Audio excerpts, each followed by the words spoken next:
cutscenes, and then time actually starts on our first input. So 3, 2, 1, go. So Grim Fandango, if you're not familiar, it's a point and click adventure game basically. But it's a really excellent story-driven game. So what we do for the most part of this game is we're solving puzzles by picking up things in the overworld and then interacting with things all around us in order to progress the story at the fastest way possible. No glitches featured in the run, which is why I'm here, obviously. But the general synopsis of the story is we're playing as a skeleton, as you can see, named Manny Calavera. Manny is a travel agent for the dead, basically. So this combines aspects of film noir and the Mexican folklore of the land of the dead. So he is a travel salesman for shepherding people from death to the afterlife, basically. So he helps get travel packages to people that get them either to the land of the dead on a luxury cruise liner and train, or if they weren't too good in life, then they have to take a very long path that takes 4 years to get to the afterlife, where they basically walk on foot and have to earn their way there through like menial jobs and, you know, acting better, more or less. Manny is a little bit down on his luck though, because for whatever reason, every client that he has been assigned is only getting these lowest tier packages. For whatever reason, no one that he is getting has been able to get these high-end packages. They're not good enough in life or whatever, and he's kind of trying to figure it out. The game starts off with there being a poisoning at a restaurant in the not dead life, and we have to kind of respond to it by heading over there. So we're meant to go directly there, but we need a car, and for some reason we have to figure out who can drive us, which that big large demon creature that we spoke to, and he's a demon if you're wondering what kind of animal he's supposed to be. His name's Glottis. Glottis is going to be our driver. However, the cars are too small for him to fit in, so we have to get a work order for him to work on the car in order for us to drive. And right now we're actually just doing some setup for in the future a little bit. So we're talking to this balloon artist in order to get some balloons. We're gonna get 3 balloons total. We got one that's shaped like a cat and 2 that are shaped like dead worms, which are basically just deflated balloons. And then we're also gonna head over here and grab this bread. Let's get this bread. And then we're gonna make our way here, and you're gonna notice that a lot of times I'm gonna be putting stuff away or taking stuff out at transition points. Because for whatever reason, if you put away stuff or take stuff out while you're moving, Manny won't stop moving, and he'll kind of glide across the ground or move in a very quick fashion. So it's a lot faster than just stopping, putting stuff away, and then moving on. So we're gonna grab this rope. We're of course on the roof now. And then we're gonna just leave the rope balled up on the ground here. And we're gonna head into this open office window, which is kind of our boss's office, but he's not in here. But he has like an answering machine service. And we're gonna change his automatic response service to saying, will you just sign it yourself? I'm busy, because we're gonna need to, the boss's secretary to sign something for us. And then we're gonna head back down.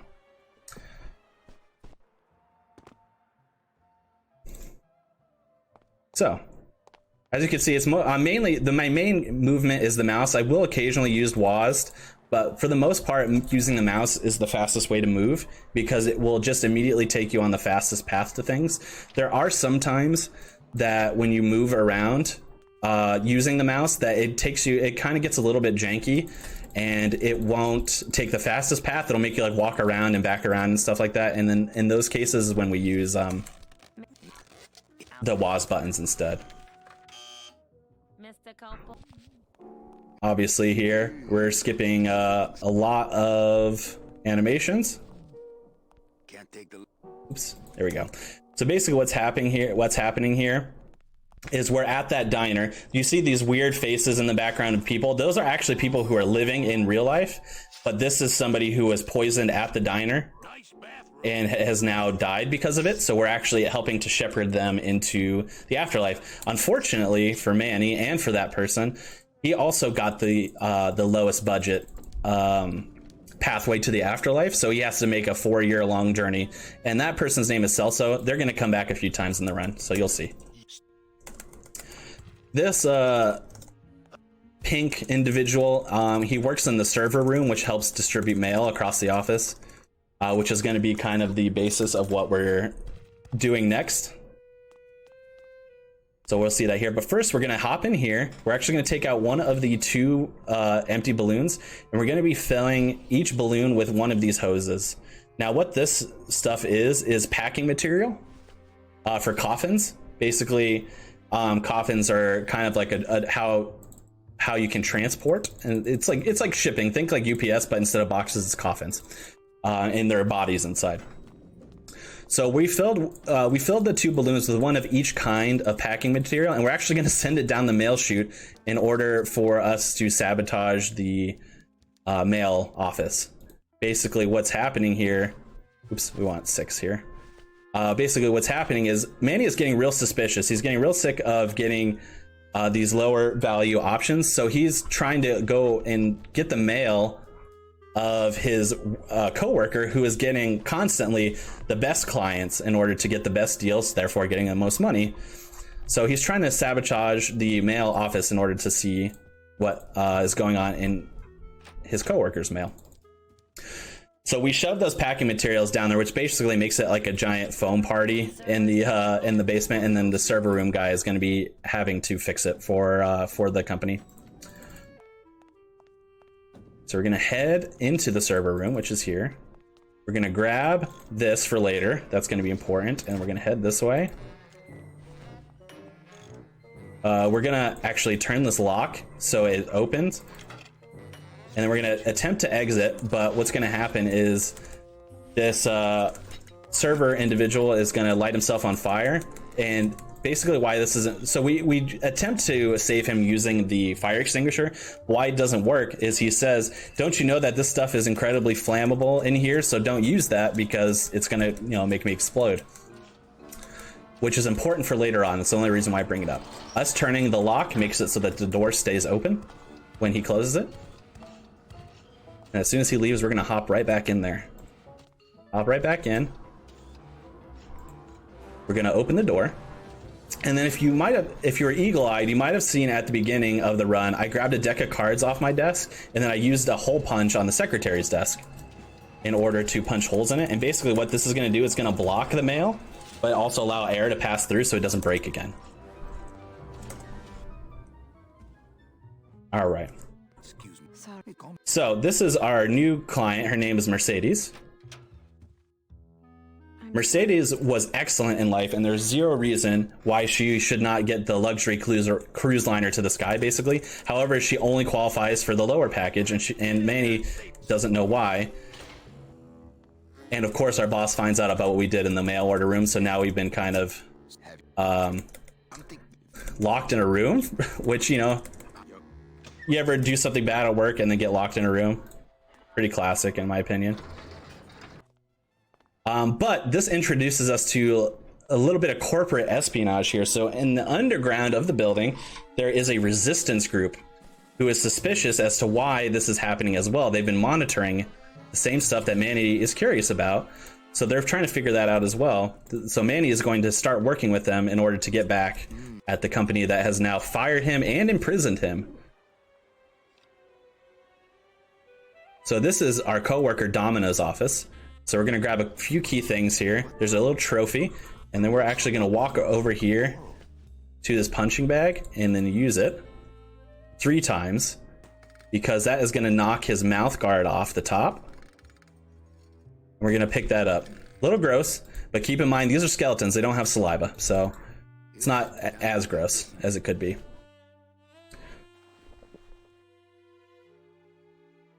All right, so we're gonna walk here, and then while we're walking, we're gonna take out that trophy. We're actually gonna use it with this bunched up piece of rope here, and now we grab it and it acts as a grappling hook.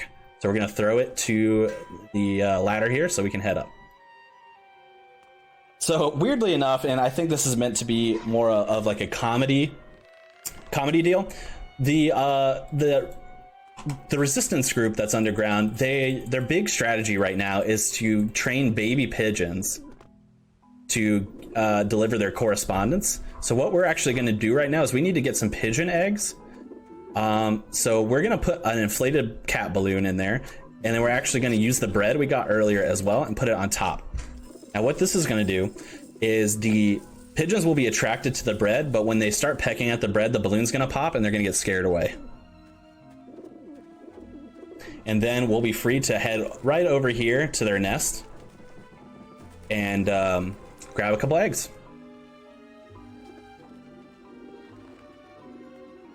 There they are.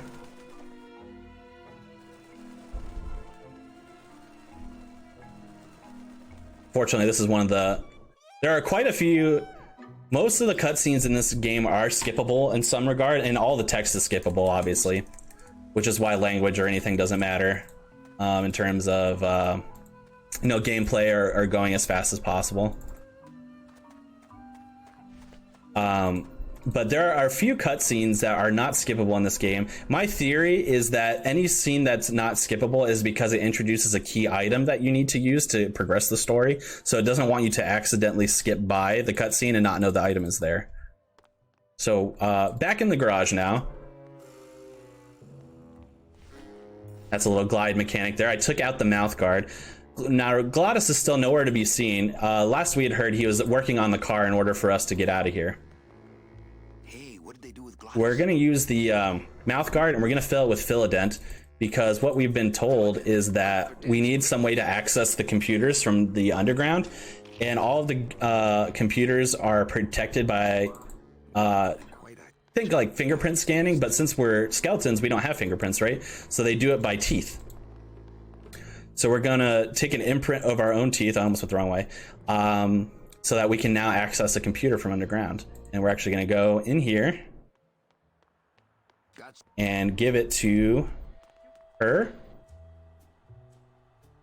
And this is actually the secretary from up top. She's been in on this game the whole time. And then we're gonna talk to the resistance leader. And then that we're actually gonna be teleported out of this section and into the forest. We're actually on our way to getting out of here. You must go. We get out here and Glottis has met us out here with the car. However, something has happened. We're not going to get to see the cutscene, but what has happened basically is Glottis, who is a bit melodramatic to say the least, he ripped his own heart out of like frustration. So we have to get him his heart back, but we're going to do a couple of things first. So we're going to pick up these bones. We're actually going to pick up 3 bones and then pocket them. And we're going to pick up a 4th one and then use it on the spider web. Soup's on. And then we're going to take out our collapsible scythe, which anytime we use the scythe, we can actually skip the animation of it collapsing and uncollapsing, as long as it's not part of a cutscene. Like this one's part of a cutscene, so I can't skip it. But we got his heart off of the web now, and then we just have to replace it in his body. He's a bit dramatic, to say the least. All right, so also he's not dead despite him ripping his own heart out, but I guess that's how demons be. It's still beating. And as soon as we go to make progress towards putting it down there, get down, that's my dog ruining my lighting, of course. As soon as heart is back in, we can actually use the car to navigate around parts of the forest. So here we are. Get down, mister. All right, so this is a little bit of a puzzle. So you can see this like tree looking thing, but it has all these like mechanics on it. So this is a little bit of a puzzle. What we have to do is we have to make the tree unstable. So now we've turned it off. You can see it's kind of rocking and it has these little rivets, for lack of a better term, on each side.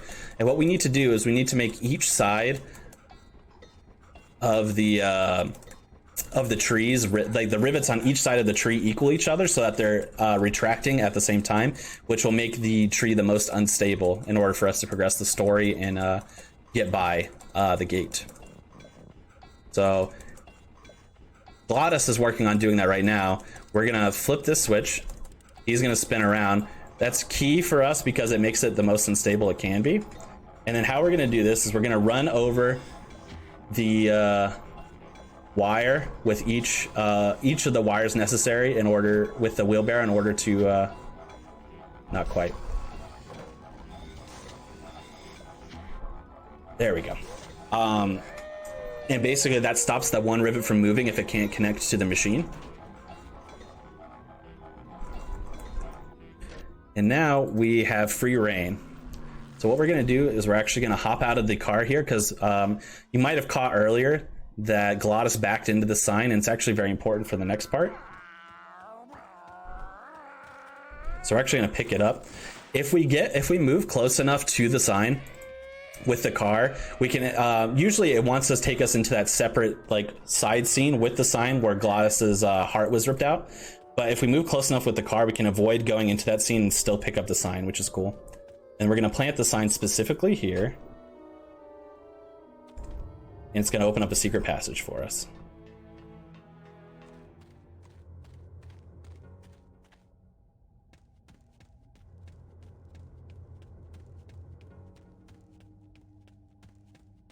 All right, so now we're grabbing this key, which is gonna be very important for the gate. Shake it down, we're gonna grab it, and then we're actually gonna head directly behind us.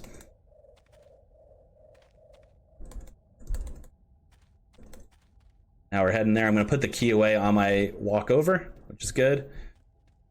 And then this next part is a little, oops, it's a little wild looking. Oh, bad luck. There we go. A little wild looking. So we have to cross this like bone bridge, but it's being protected by these 3 flame beavers. This is an unskippable cutscene, unfortunately. You have to see it. And they're just gonna, anytime we get close, they're just gonna chase us out. We have to get chased out once, so.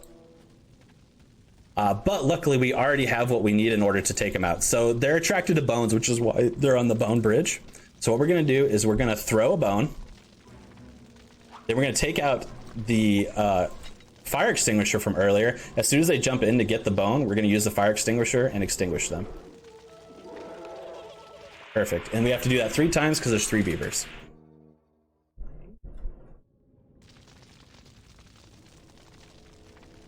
All right. Gonna use the bone. Pull out the extinguisher. And wait. I kind of time it as soon as I see the beaver start moving. Then I'll use the extinguisher in order to make sure I have enough time. All right, one more beaver.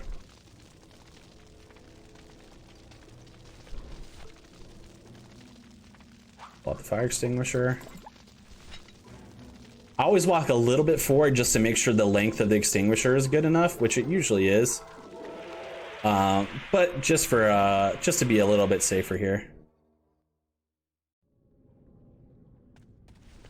All right, so now we can get by, and then we're gonna use that key to unlock the gate so we can use the car to do so.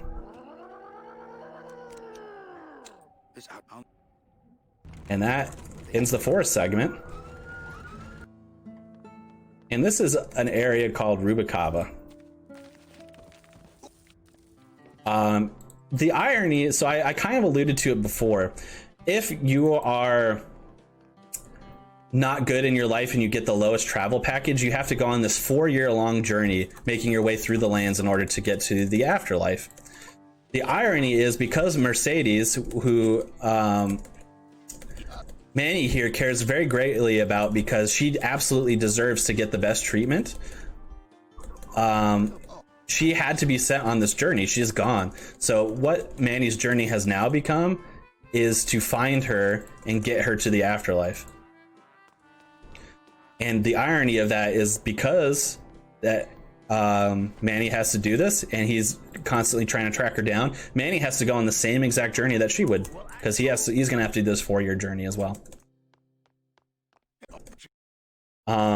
So in order to progress the story, we have to figure out who that where that worker's wife went, and that worker is actually Celso from the beginning. He's the person we freed from the body bag. And he's on the journey as well. He kind of pops up in little facets here and there, and he's still at this section because he's looking for his wife, but his wife hasn't turned up yet. We find out that his wife has already moved on, basically, and we give him this ledger that proves it. And because he is now left to pursue his wife, we actually now get to stay and earn our way. And this actually fast forwards us to year 2. There's a long cutscene there that kind of outlines what happens, but basically, he starts off as kind of like a janitor for this diner, and then he takes it over completely, turns it into like a fine dining lounge / mini casino. And he's just waiting here in order for Mercedes to pass by. That's all he's doing.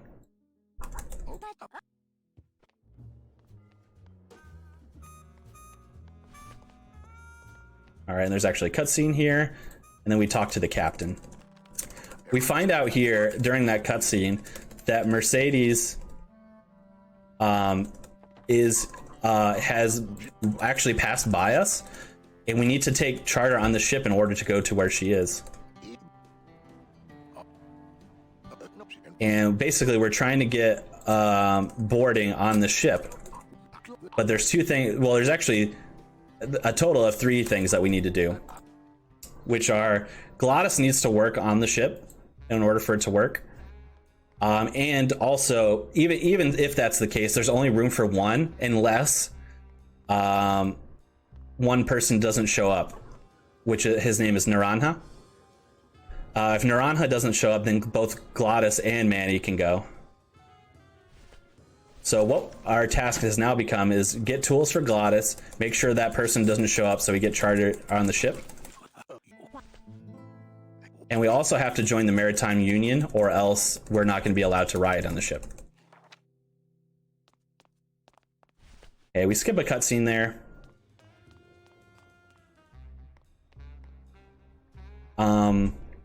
There's a lot going on in the story.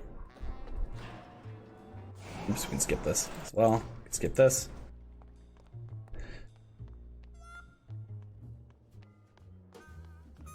So we're heading back up to our cafe. As you can see now, it's called Calavera Cafe, which is Manny's last name.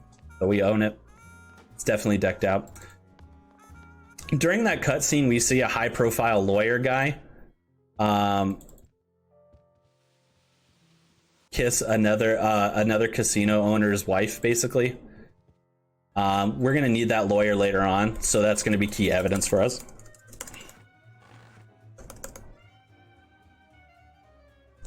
This is Charlie. Charlie comes up a few times in the run as well. Or they kicked me out of that cat track for printing fake betting stubs. So now I have to come here, Manny, which I love. It's not letting me skip the cutscene for some reason.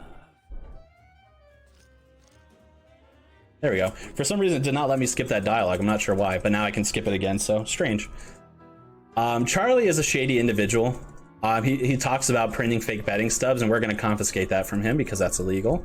But he also can get us a Maritime Union card. So, but he's not going to give that to us for free. We got to do something for him first, of course. Which is we have to retrieve his suitcase from inside the track. And we don't know what's in that suitcase. He just says, get it and bring it to me, and I will give you your Union card that you need. And what he just gave us there is a VIP card for the casino. For the track, rather, so we can access where we need to go. Of course, please.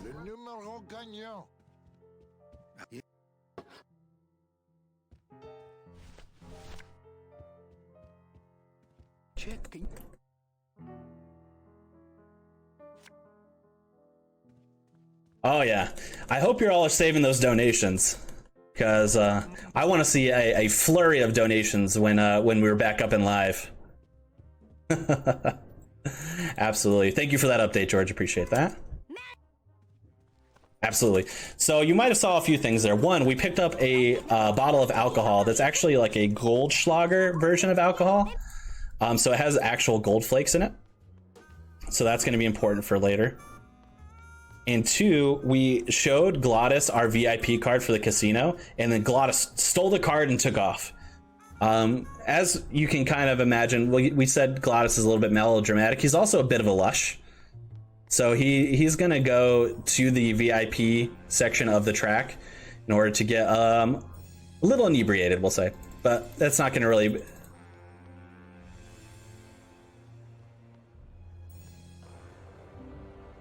Oh, interesting. Oh yeah, actually, I can see that. There we go. That should fix it. All right, people can hear me now. All right. Yeah. Hey everyone, this is George. Just letting you all know that Tiltify has now has confirmed contact with Go Rescue, and we're like one step away from all of this being fixed. So stay calm, everyone. We're like almost done with this, and as Conception said, when this is over, Well, maybe just a second. I wanna see that donation counter jump up. Everyone, just get ready, get ready. Yes, absolutely. Yep, sorry about that. I had my desktop audio muted. My apologies. But yes, thank you so much for that update, George. Yeah, let's see that donation pile flow. Yeah, as I was saying, I picked up this alcohol bottle, which is important. It has gold flakes in it, which sets off this metal detector. If we don't have anything else metal on us, so she wouldn't want to have a conversation with us otherwise. But yeah, we also are going to be going over to the VIP section of the track here shortly. Unfortunately, so some of this dialogue is unskippable, so it's a little fast, and we also have to be a little bit mean to her. She actually has a bit of a crush on us, so that's why she wanted to spend some extra time with us. But we have to be a little bit mean to her in order to progress the story at the fastest rate, because we need that metal detector in her hand. So we basically need to do whatever it takes to get her to get rid of it as fast as possible. Bye, Carla. Yeah, so she's not too happy with us. The funny thing is, too, you can keep that conversation going as long as you want, but you inevitably have to say, hey, that's a nice metal detector you have. But you can keep humoring her if you want to, so you can be a little bit nicer about it. But it doesn't change the outcome. She has to throw the metal detector out the door. So you can't really affect it. All right, so I've been calling it tracks, and I haven't been purposely saying what kind of track it is on. You know, I've been doing that on purpose, kind of. Oops. So if you think of like racing tracks between like horses or dogs, which are obviously terrible, this one's a little bit different, and these are cat racing tracks. We don't see any of the cats racing or anything like that, but we're basically in a giant litter box right now, which is where the metal detector is. So we pick up a can opener on top of the giant cat food can, and then we also are going to grab the metal detector here. And we can make our way out.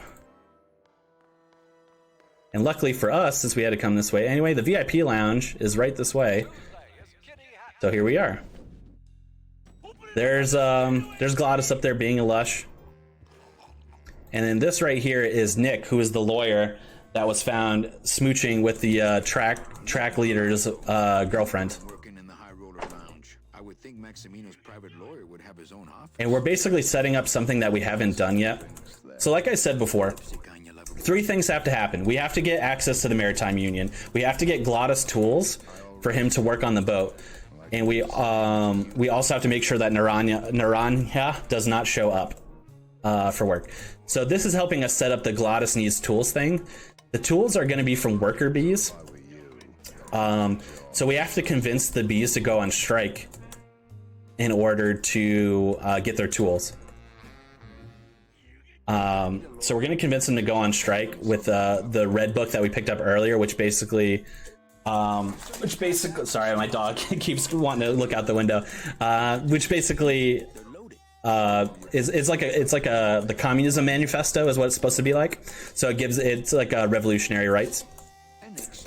They get motivated by this. They all go on strike, but then they are arrested for going on strike. And then we're going to need Nick to be the lawyer to get them free, because he's the best lawyer there is.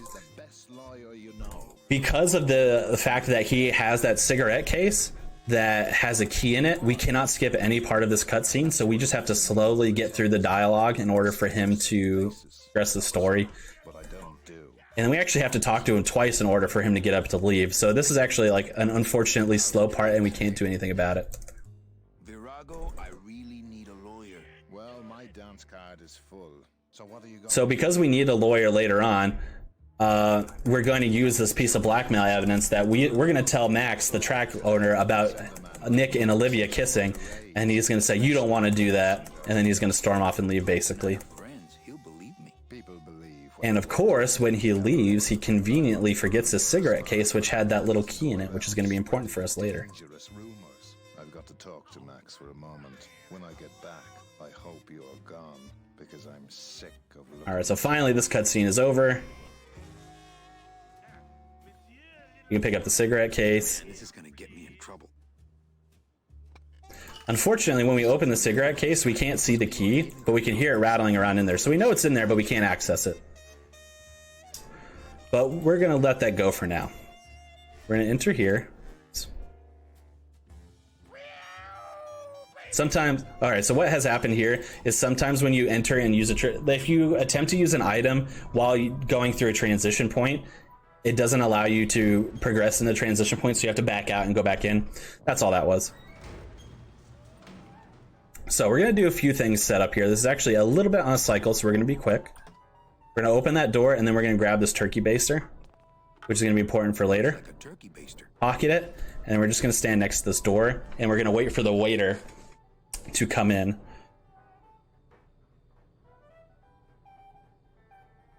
Basically what's happening now is we're in the hunt for Charlie's suitcase. We know the suitcase is in the basement near the wine cellar. So what we're gonna do is, in order for the waiter to not interfere with us, we're gonna put him in here, and then we're gonna take out our scythe and lock him in so he can't get out. This actually triggers a cutscene that we skip, so then we end up right back in here. Then we're gonna use that can opener from that we got near the cat track and litter box to open this giant keg, which is now empty because Glottis keeps drinking out of it. And then we're going to enter it, and we can skip that. Basically, we are now in the wine cellar, and then we're gonna hop in this forklift, and we're gonna get on the elevator. Now, if you played this game casually, this might have been one of the key points where you got stuck because you're not really sure what to do. So you're gonna grab the forklift. We're actually gonna slowly turn it around. You really cannot do it faster than this, unfortunately. And we're gonna get out. We're gonna hit the button to trigger the elevator. Quickly hop back in the forklift. We're gonna enter our way forward. And then when we see a gap in the wall that's behind the gate of the elevator, we're actually gonna go forward so that it wedges like that. We're gonna hop out, and there's actually a lever on the side that we can use to kind of anchor it open. And then now we're in the secret area, which is where Charlie's suitcase is. Now, the reason why you might have gotten stuck there is, one, you might not have known what to do with the forklift and all that, but two, even if you did know, you can only do that when you're heading up the elevator, not down. It won't catch if you're heading down. So you might have known what to do, but even if you miss it going up the first time, then you have to come back down the elevator, then go back up the elevator. So it becomes annoying. This is an unskippable cutscene in terms of the acting out, but we can skip the dialogue. So it's faster than not being able to skip it at all. But again, we're handing Charlie the suitcase, and he's going to give us the union card. So I think that's why we can't skip right through this.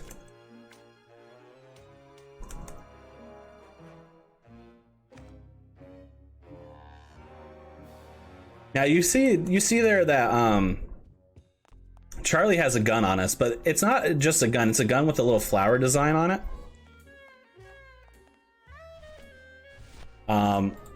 And that's, so you might be wondering, why is it threatening to us with the gun if we're already dead, right? So how it works in this world is you can't die again, right? But they have these guns that have, like, for lack of a better term, it's like germination for plants. So you don't die, but what you can do is you can be shot by one of these guns and it turns you into like a flower / plant. and then you become kind of like a bush instead of a human being, for lack of a better term, and then you stop functioning. So that's why they're threatened by it. It's like the only way that they can stop living, quote unquote. They just become a bush after that, more or less. A little goofy, of course, but. So we went up to our friend there, who hates us, of course. And we told her that we found that cigarette case under her desk and some shifty individual put it there. So she assumes it's a bomb and then explodes it so that we can get the key. Now we're back in this little jazz club where we skip a little cutscene with a waiter there. Basically, that waiter like uses like some nasty water stuff. And he not poisons, but it's like nasty alcohol stuff, and it like knocks the people out. And we're gonna take a turkey baster full of that, and we're gonna use that for later ourselves. And then we're actually gonna use the key on the lighthouse here.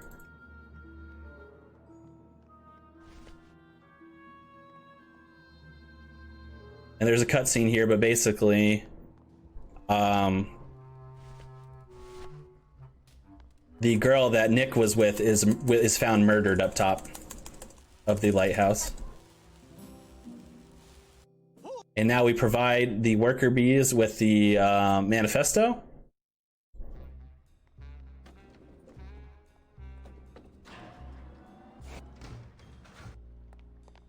And they are now in the midst of revolution, but like I said, they're imprisoned for their revolution and rioting.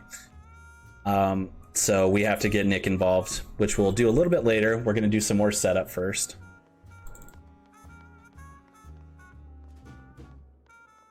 So we're going to go back here, and this is actually one thing that we skipped over story-wise as well, is that our code check person here, who is this wonderfully peppy individual, she's very sweet. She's developed a new code check system, and basically when we found the woman dead up top, she gave us this card, which is actually a code check card.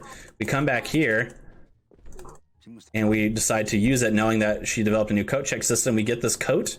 We actually are going to use the coat and pull a note out of it. And the note just says like number 37 something. I forget what the words are, but basically what it ends up being, spoiler alert, is it's a tattoo design card. So we're gonna pocket that for later, and we're gonna make our way back down, and we're actually gonna head over to a tattoo parlor.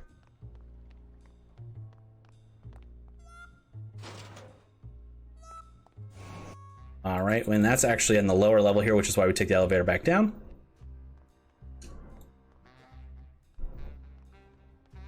Oh, buddy, you gotta stop looking out the window. You're ruining my lighting. I got this beautiful face I have to show off on camera. That's what people want to see. All right, so the tattoo parlor is all the way back down here. It's right here. We're gonna hop in here, and we're gonna see somebody that is gonna be important for our story here, which is this big burly sailor individual named Naranja. If you recall, we have 3 things we have to do. Get into the Maritime Union, which is check. We got our card, so perfect. We have to make sure Naranja doesn't show up for work, and we have to get Glottis tools. We're in the midst of getting Glottis tools, but we have to make sure Naranja doesn't show up for work. It's empty. So we're gonna go over here. We're gonna pull out our turkey baster. That fridge sequence, what that does is it runs over the wire of the tattoo gun, which causes it to stop working properly. And while Naranja and the tattoo artist are distracted, we put that turkey baster serum in the bottle, and this is gonna make Naranja pass out.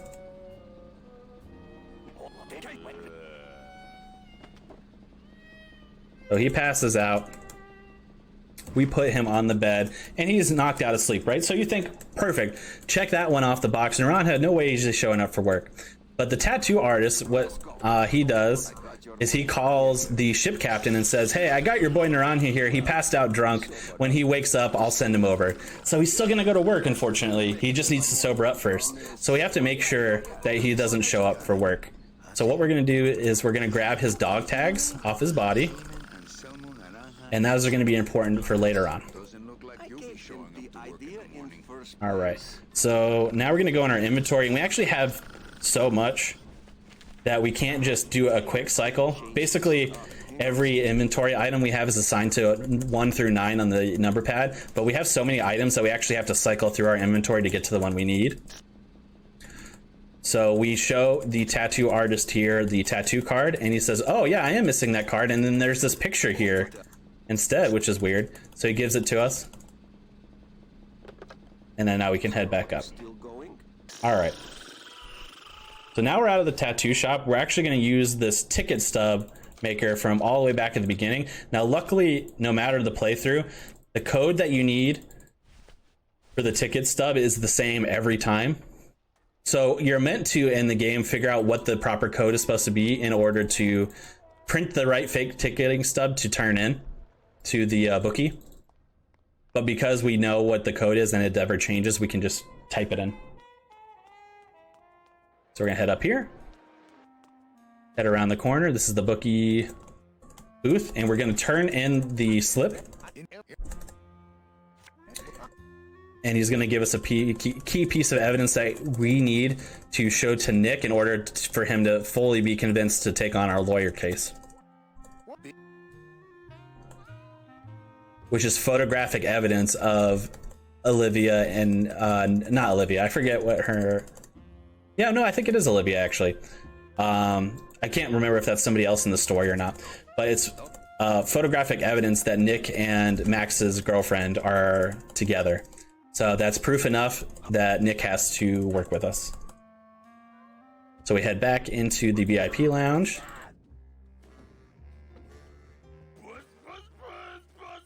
We're gonna go talk to Nick again. Somehow has a cigarette despite us taking his cigarette case. Look what I found at the photo finish booth. Looks like Naughty Kitten and Bad Tomcat are neck and neck.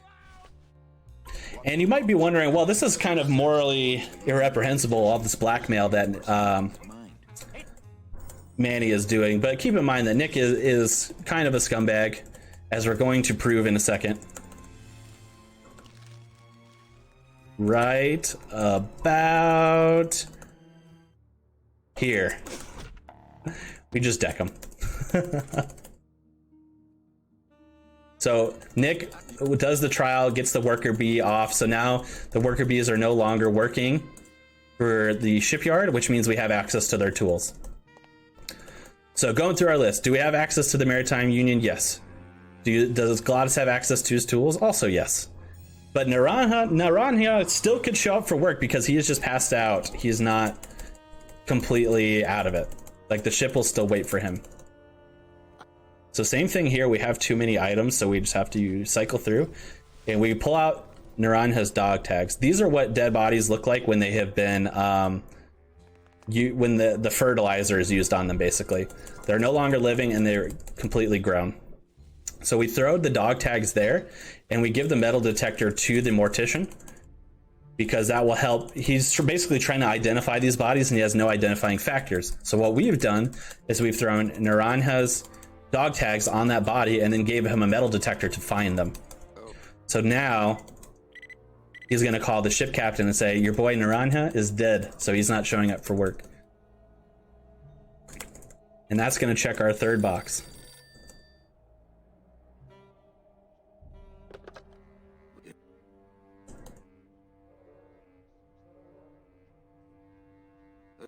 Unfortunately, just unskippable cutscene stuff again, because I think it wants the player to know that you successfully convinced the ship captain that Naranja is not going to show up.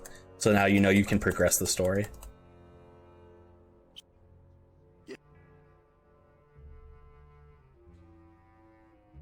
So we're actually approaching the end of year 2, which is the longest year by far. And years 3 and 4 are a bit shorter. So that's good. We have to do one last thing in year 2, which is we actually have to make sure that our casino, our cafe is in good standing for the people we're leaving it behind to. And there is one little side quest thing that's happening, which is that there is a guy who's in the casino who wins every time. And that's because he's using a magnet to cheat the roulette tables. So we actually have a control up here on our desk. Ah, Lady Luck. And as soon as we deactivate it, that will stop. Now that's actually RNG. One of the few instances of RNG in the run. So you can actually get caught in a cycle where it's mid-spin, as opposed to getting ready to start, which means that you have to wait for the first cycle to spin first, and then you can press the button, which just takes longer. But now we're in year 3, we on the ship, and then during year 3, we've actually taken over the ship and made it our own. But we've been caught by some people who are trying to stop us and kind of anchored down. So what we're doing right now is basically a ship puzzle where we have to untrap ourselves. So what we do is there's 2 anchors, one on each side of the ship, and we basically have to make the anchors connect and then connect those 2 anchors to the ship in order for us to pull the lever, which will then drag the chain through the ship, ripping it in half. Pretty metal, pretty metal. Well, there you. So we have that step down. So we're gonna go over here and use this button, which pulls the anchor around. Now that the ship is basically ripped in half, we can then use the ship's controls again and move out on our own. The dotted line, buddy. But unfortunately, with half a ship, not a lot's gonna happen. So we're at the bottom of the ocean. Again, we're dead though, so it's not like we need oxygen tanks or anything like that. It's not a big deal. We can just be at the bottom of the ocean. It's fine. But we do need to navigate it. Which we have no lights, and if we try to venture off in the dark, all these monsters are out there to get us. So we need a light in order to keep them away, which this guy obviously has attached to his head. So we're gonna take advantage of that. But we have to go through a conversation with him, wait for him to walk over here and stop moving.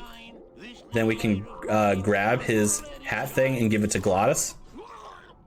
Glottis will hold up his lantern hat, and then we can progress the story. This is all in year 3, by the way. So we have gone through the first 2 years of Manny's journey to find Mercedes. We're still tracking her down.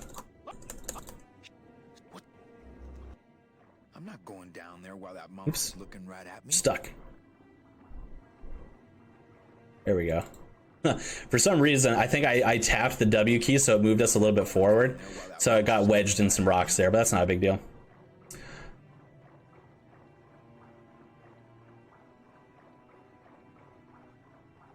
So we're gonna walk around here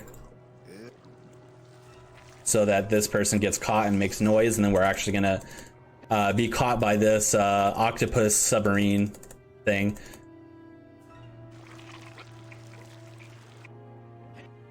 And now we are brought to this island.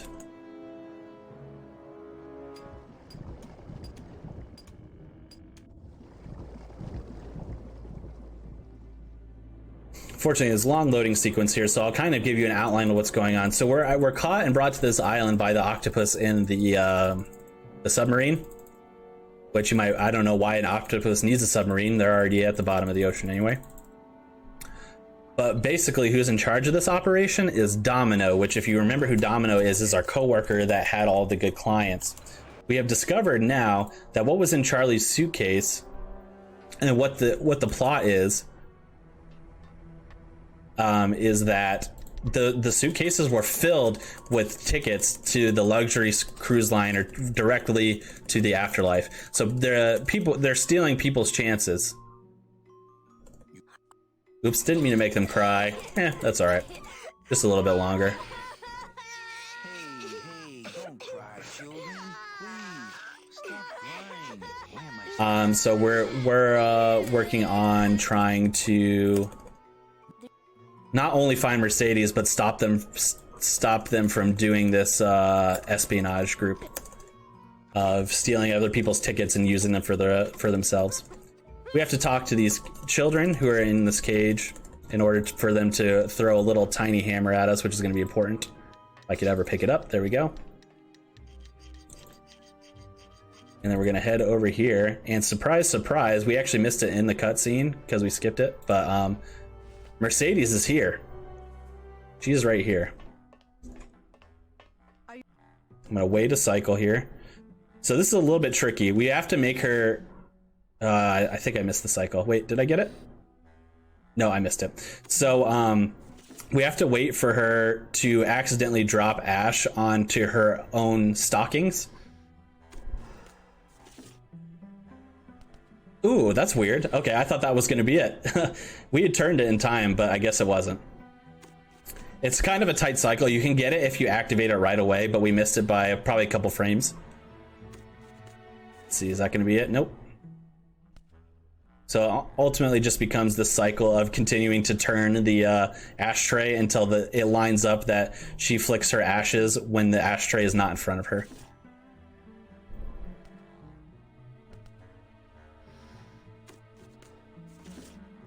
This should be it.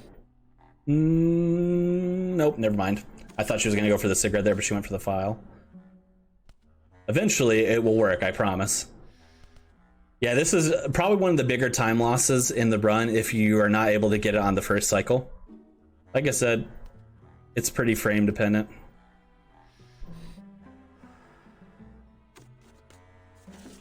There we go. Took long enough, but we got it. Yep, so she takes off the stocking, you know, a nice chuckle moment there. She throws her stocking in the trash can, which we actually need, so we're gonna grab it. And we're gonna head back down.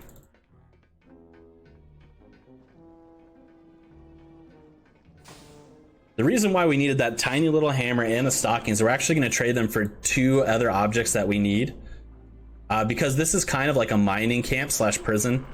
So people have like some contraband and stuff, and we're going to trade with people in order to get the contraband that we need. So we're gonna trade this little hammer for that big drill that our friend was using here. Come on, talk to him. Thank you. And then we're gonna trade the stockings, nice beautiful silk stockings, for a gun. I don't know how that equates, but it sure does. Anyway, so we grab them. We have the drill and the stockings, which are very important, and we're gonna head directly back up to where we were. It's really not much use.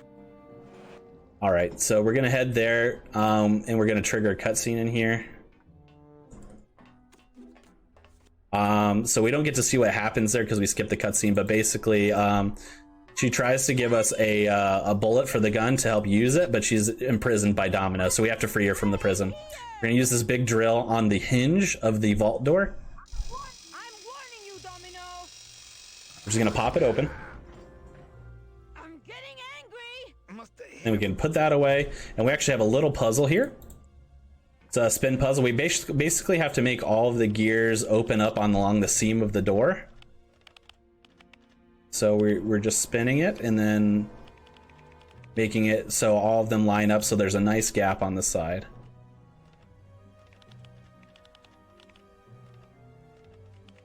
Perfect. So we can exit. Now we're going to take out our scythe, and then we're going to use the scythe on the gears that we just lined up so that they stay in that formation, and then we can just open the door that way. So we head in, and she is not here, weirdly. For some reason, Manny thinks it's a good idea to close the door and lock himself inside, but luckily that is the right idea, because we're going to use our metal scythe on this, which triggers an open door. Manny really got lucky there. All right, so we head back here. There's a heavy axe right here on the ground. We're going to pick it up. We can't pick it up into the air. But we can drag it on the ground, and then we're actually going to just line it up like so and drop it so that it unveils a hidden passage that we're going to use. And you might notice some suitcases all the way over there on the left-hand side near Mercedes. And those are all filled with Class A tickets. So we're really getting into the root of the crime now. Domino and all the big wigs were working on trying to smuggle all the good tickets for themselves.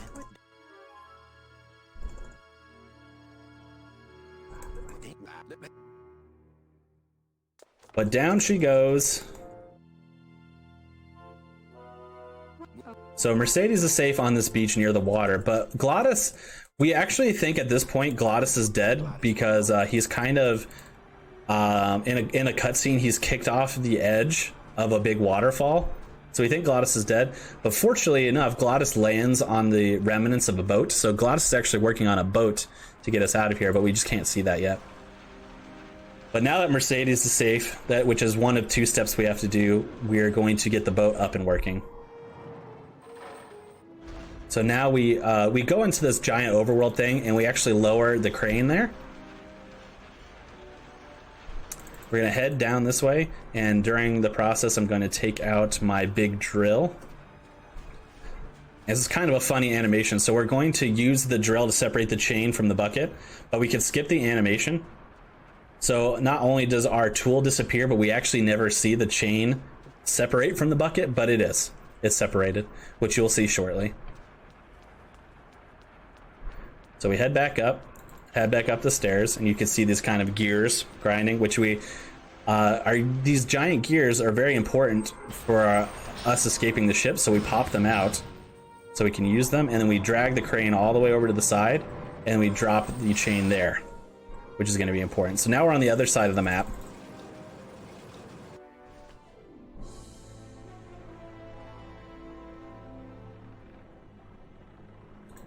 So we're going to eventually hop off. Unfortunately, you can't do that any faster. That's just as fast as it goes. We're going to use this lever 3 times. So it's going to cause the chain to cascade down this like gutter, for lack of a better term. You can see there's an anchor there. We're going to use it again to switch the direction of the current, causing the chain to bunch up there like that. And we're going to use it a 3rd time, which slides the bunched up chain around the anchor. And you're thinking, you might be thinking, anchor must be connected to something, and it is connected to a ship. So we're almost out of here. So we head back up, go back up into the crane overworld, and yank up so that we now have a ship. And Glottis is safe there as well. And then there's a little showdown here with Domino, which instead of fighting him, we are just going to hurt the octopus's eye. Where'd you go this time?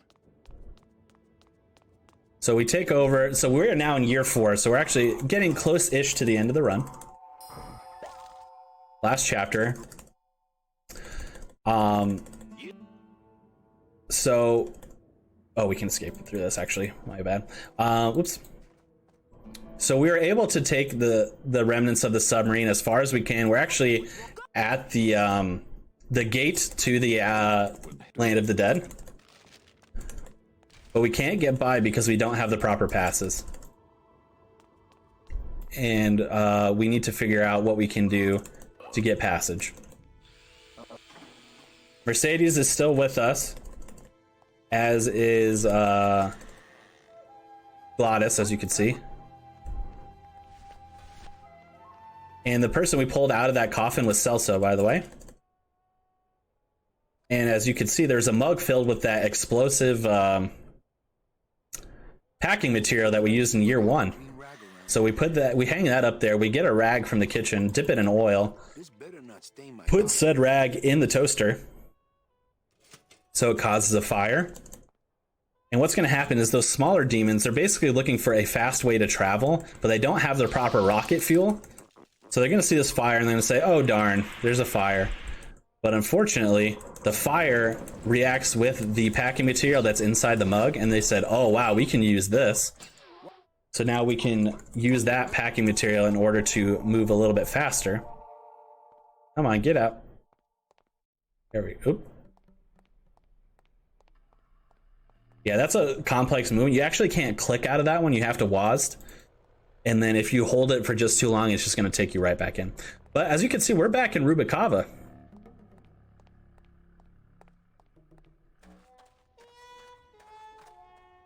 we're actually making our, so we got all the way to the gate, realize, and they will not let us through despite Mercedes having lived an excellent life. So we're heading back all the way to the beginning in order to stop this cartel of ticket hoarders and then get the tickets required for us to travel. So we're kind of making a few stops on the way back. So we're back in the tattoo shop. We're gonna grab this liquid, I think it's liquid nitrogen, which does some freezing elements. We're gonna grab that and we're gonna head out.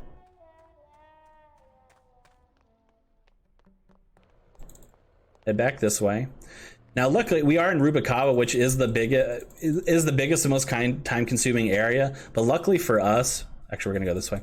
Luckily for us, they cut off a lot of the area from us, so it limits what we can do, which is actually good because it limits everything to a small area, which is nice. We're gonna grab this empty ship in a bottle. And then we're gonna head back to the blue casket, which is a little jazz club here.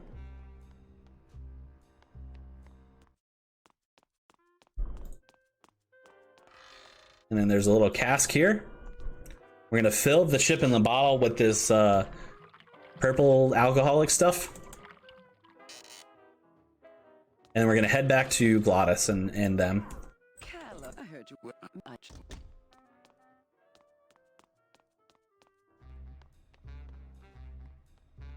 That was Olivia from before.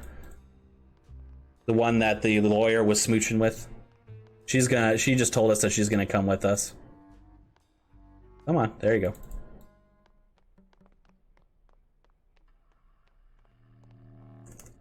So we're gonna give Glottis the lemonade, Manny knowing at this point that Glottis is a lush. So he knows that he's gonna chuck this alcoholic purple lemonade stuff at him and go a little bit crazy. So we get a little cutscene where we then talk to Glottis again. And we actually make him barf all of it up into this little area. And if you saw before, this little area is where our rocket car is from what we took from our office to Rubalcaba. So we're trying to get access to it. But we couldn't get by because there are all these like mines and traps in the way.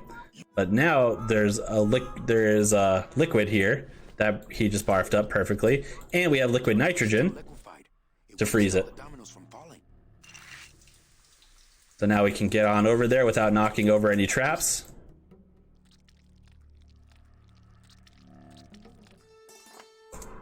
All right, and then now we are here. This is actually, if you remember near the beginning, this is the Revolutionary's office, basically. That's Olivia we were talking to.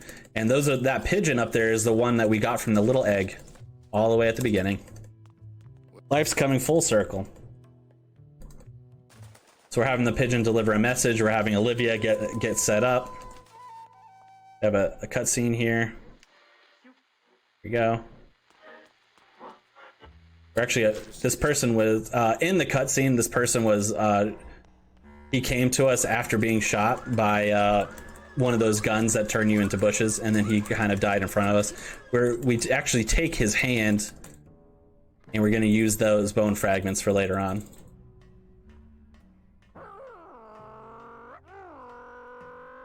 Glottis being Glottis, of course. So we head up the ladder. We're like beneath the office building we were at before, basically. Head back up the ladder again. Though we're in actually an adjacent building. It's like a casino slash like theater performing area, as you can see with these guys.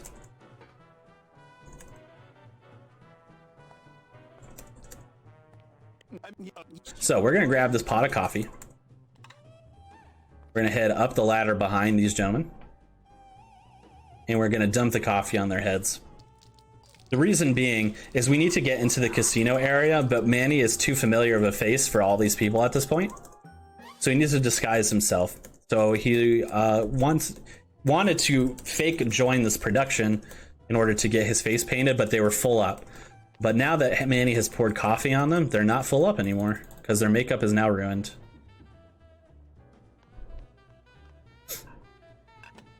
All right. But before we get our makeup painted, we're actually gonna head back up to where we were. We're gonna take out the bone hand, and then there's actually a little grinder here that we're gonna combine the two things and then pick it up. So this makes like it grinds the bone down basically. And now we're gonna get our face painted. So now our face is painted.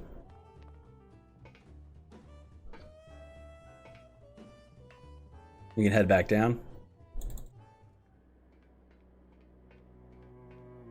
Now we feel like, since we're going to confront like the big boss guy, who's the one who's at the head of this scheme to capture all of these tickets and rob people of their happy afterlife, we're getting ready to confront him. We can get up to his office disguised enough, but we feel like we need we need to be armed in order to have a chance. So we're actually going to head on over to somebody who's called the Florist in order to get the ammo that we need. All right, but there is a gator blocking the way. Classic gator. So we're gonna take out this remote that Gladys used before. Come on. So we can raise the hydraulics of the car up and then exit.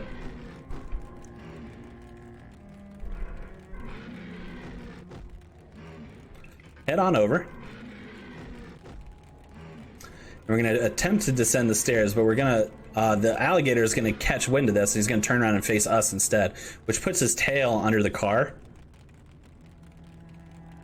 Then we're going to take the remote back out again and use it so the hydraulics snap down on the gator's tail.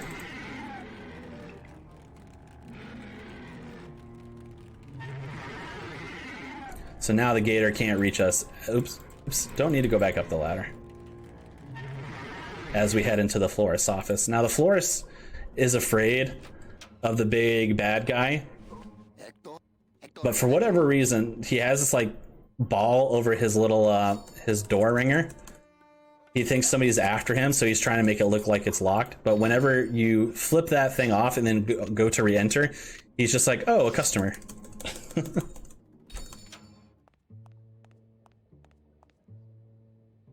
And he's gonna give us a gun and then a can of that, like, I don't know what to call it. It's not like manure. It's like, you know, it's like seeds, you know, for plants. So it's the ammo to the gun, basically. All right. So now we're armed. We're somewhat disguised. We're gonna make our way into the casino. The big bad is at the top of the casino. He's on the top floor, you know, penthouse view, classic rich guy stuff. All right. Now this is the casino floor. If we attempt to go up right away, it's not going to let us because we're not properly dressed. So we're going to get some good duds, which we're going to do here. This is Mercedes. She's undercover, and that guy in the trench coat is actually the guy from earlier that was flowered on the ground. But we were able to, they were able to save like his top half, so he has no legs. But he's going around on a unicycle. Mercedes is with Charlie, if you remember Charlie from Rubalcaba. So we're actually going to throw this over him, and then we're going to use our espionage person in order to sabotage the machine for Charlie to think that he's won big. We have to talk to this guy 3 times, though, in order for that to happen. And you can, if you're not fast enough, you can actually fail this cycle. So if you don't talk to the guy fast enough, then Charlie will throw the blanket back over his head and say, what was that all about? And then go back to playing.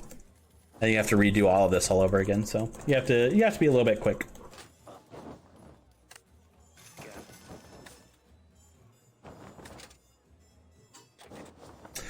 Now, it's been a while since I played this game casually. I cannot tell you what the reasoning is for Charlie to realize that he's won all of this money. And he's like, you know what? Awesome. Let me, instead of wearing the clothes that I'm wearing now, change into a toga and leave. I don't remember why those two things correlate. But he's in the bathroom now changing into a toga. For whatever reason. leaving his clothes in the bathroom. So we're gonna go in the bathroom and get his clothes.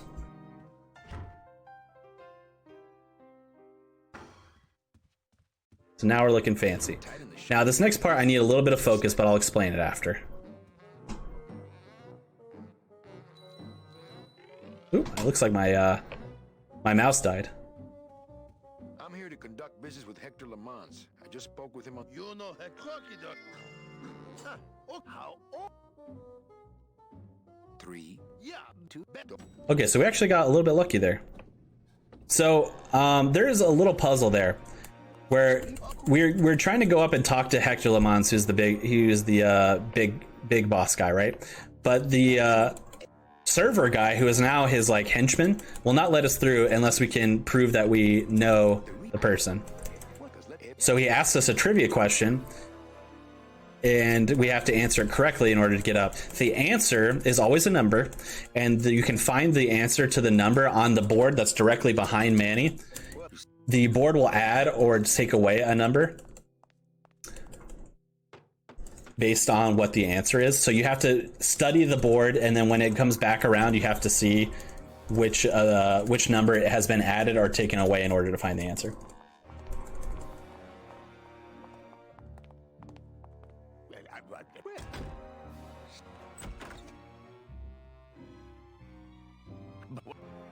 Okay, so we're found out by Hector Lamans basically, and we're trapped up here on the roof. Any day, Manny. Come on. So we're gonna get up. We're gonna pull out our little bone fragment things. Oh wait, no, that's yeah, I did this out of order. You have to do bone and then the sprouts. You can't do it any other way. Well, so much for my third arm. And then now we can do the sprout. Oops, wrong thing. There we go. Which causes the sign to collapse so that we can get over to the other side and retrieve the suitcase of tickets.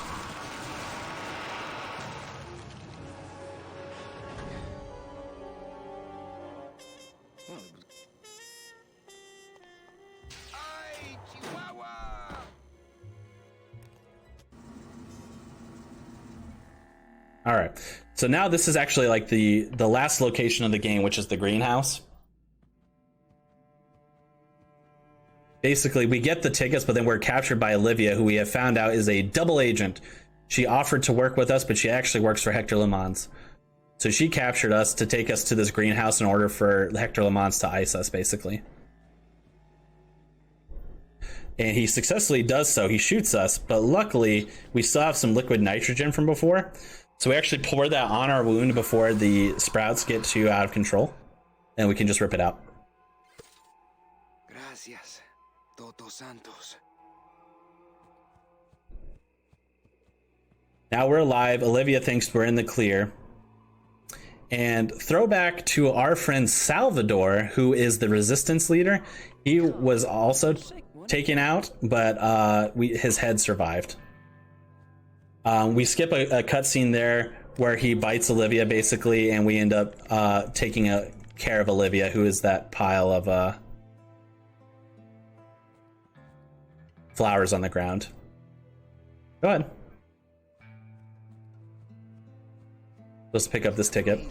So yeah, that's Salvador's ticket to the afterlife. Salvador was a good person in life, but he was also betrayed. So basically what we're going to do is we need to get into the trunk of the car, which is Salvador's car, in order to get some ammo to take out Hector Lamans in the greenhouse. But we don't have the key, which we think is on Salvador's body.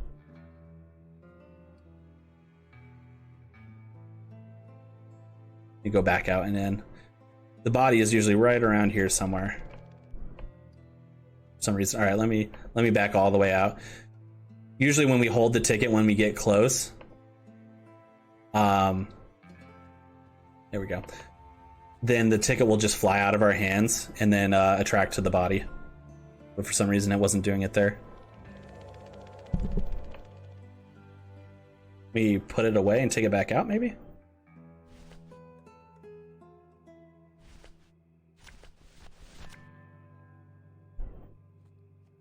Trying to find it. Oh, you know what? I forgot to. Wait, did I get my scythe? Yeah, I did. Okay, that's weird.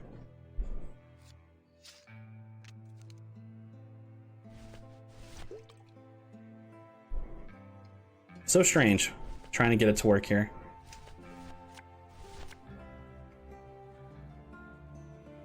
I'm not doing anything. I don't really want to do that. Trying to get him to use it, maybe? This is odd. Do that.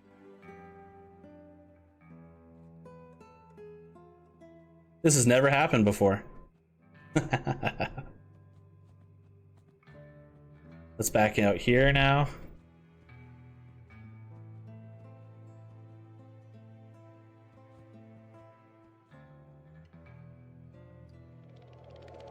There we go. Now it worked. That was really weird. All right. Have a moment, Conception, for me to make a quick announcement. Yes, please. We are going to have a backup run up next. It will not be Metal Gear Solid. It will instead be a Link to the Past, No Major Glitches by Superplayer. Just to let folks know. All right. Excellent. Exciting stuff. So the game finally decided to cooperate with us. We were able to get the key to the trunk off of Salvador's body. So now we are going to be armed. Time is actually coming up pretty soon. So we're gonna grab the gun here. And you'd think we're just gonna go use it to fight Hector, but we're actually not. We're gonna go over to this tank. And we're actually gonna shoot into the tank, which is gonna cause a lot of this greenhouse like sprouting gas to fill the greenhouse. I think it's like the same sprout stuff that they use for the gum ammo, but it's like in a gas form. And it's not going to work well with Hector being trapped in there. So we're going to head back out, and time is actually coming right up. We're going to use the door, and as soon as we skip the last cutscene, then it will be time. Oops. Get up there. Get up there. That doesn't sound good.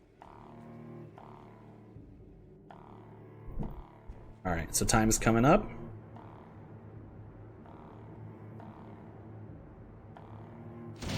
And time. All right. And that was Grim Fandango. If it was a game that you played as a child, this probably looked a little bit fast to you, and we solved the puzzles really quickly. But I appreciate you all watching, sticking through me with this Conception 2 block that I like to call it. I appreciate you sticking around. I want to shout out this game. This game is awesome. Play it casually. It's usually pretty cheap. Even the remaster version is usually on sale for like $10 or something like that on Steam, or it's also on consoles, PS4, Xbox, Switch. Play it casually. The speedrun community, we could use some more runners, and I'm working on creating some new guides and stuff like that for the game as well. So if you're interested, we don't have a Discord for it yet, but you can reach out to me personally, Conception2. You can follow me on Twitch, twitch.tv/Conception2, whisper me or whatever it is you'd like to do, and I can get you some more information on how to run the game and the routes that we use and stuff like that. But for now, that's it for me. Thank you so much, and stay tuned for A Link to the Past.